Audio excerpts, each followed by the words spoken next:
The Legend of Vraz is an indie 2D platformer that was originally published in 2009 but has recently been re-released on Steam in 2019. And, well, I didn't like it. I don't think it's very good. Let's just list off the reasons why and get this over with. Firstly, the character moves alright, but the platforming is strange because your character sinks like a rock. Like gravity suddenly takes effect halfway through his jump arc, and that makes double jumping extremely difficult because you do need to time the double jump. Your character will often clip straight through platforms even though you swear you've landed on them.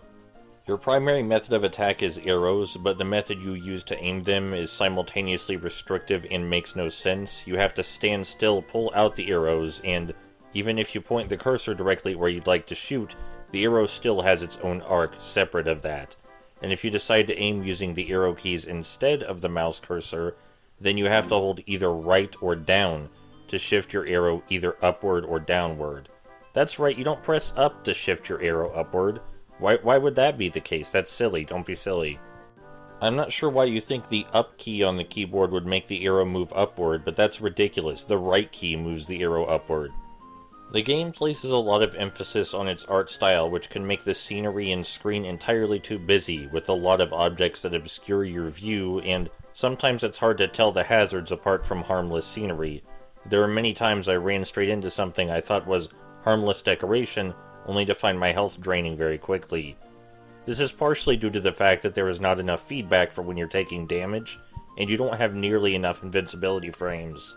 Also, as I'm sure you've noticed, the character sprite and enemy sprites are fucking enormous, and this would not be an issue if the game zoomed out the camera adequately, but as you're also seeing, it did not do that. The character sprites are huge, and the camera is so far zoomed in that there's not a lot of room to see what's coming up ahead, so it's one of those games where you have to inch your way forward unless you've memorized a level. Or you just want to tank all the hits instead, but that's not always an option. The reason that's not an option is because the levels are objective-based. It's not simply get to the goal like most 2D platformers. Sometimes you have to kill all the enemies in a stage, and sometimes you have to collect all the coins in a stage. This actually makes the game significantly worse, even though it should be a defining feature of the game. There are many enemies that you can really only kill without risk using your bow, and as was previously stated, the bow aiming is both tedious and nonsensical. So, you just end up doing this. So, what should have been the game's positive attribute, its highlight, the objective-based missions, is actually a detriment to the game. Is there anything positive I can say about this game's design at all? Well, kinda. There are some enemies that you have to jump on in just the right way, and if you do so, you can kill them without the bow. I would have preferred if this design extended to all enemies, instead of just a few, so that way I didn't have to break the flow of the game to pull out my bow and stand still every time I wanted to kill something.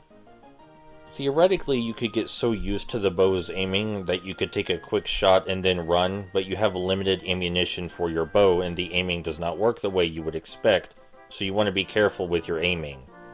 Lastly, I want to say I tried to be fair and somewhat professional during my analysis of this game, but I couldn't complete it. I couldn't keep playing this. I just couldn't.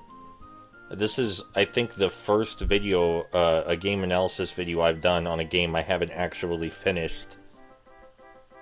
So, yeah. That's Legend of Vraz. I can't think of anything good about it unless you really like the backgrounds and scenery.